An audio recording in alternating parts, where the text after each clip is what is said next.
বন্ধুগণ শোনো, যেখানে মানুষ পশু প্রেমীর জন্য হাজার হাজার লাখ লাখ টাকা ব্যাংক থেকে বার করে তা अबे जल्दी बोल, कल सुबह पनवेल निकल। হনুমান, ছাগল, গরু এদের সেবা করে, ঠিক আছে।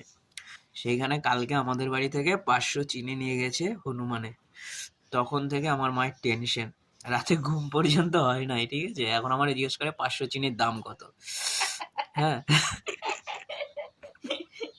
তোমাদের ওইদিকে 500 চিনির দাম কত বলবা?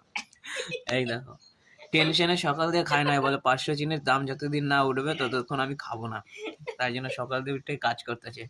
মানে কিপটামির একটা হাত থাকে, এ সেই হাতও পার করে যাচ্ছে। চুপ কর।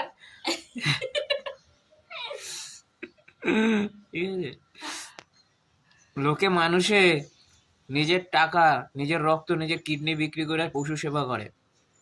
আর হনুমান হচ্ছে রামের ভক্ত, যত পারবা দিয়ে দেবা।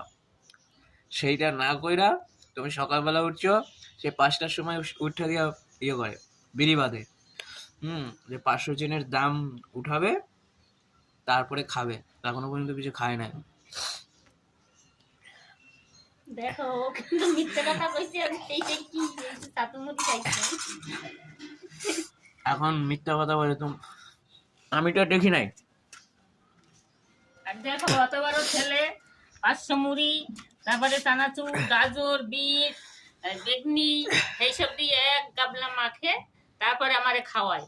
প্রত্যেকবার আসছে, আমি আর রাতে ভাত খাই না। ভাত খাওয়া খিদার জ্বালা আমার ঘুমই পায় না।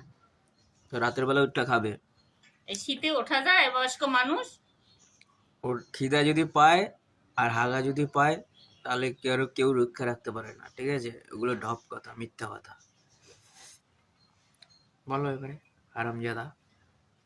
কি আর বলবো। সত্যি কথা আমি বললে ফেলছি, এখন মুখ বন্ধ করে দিছে।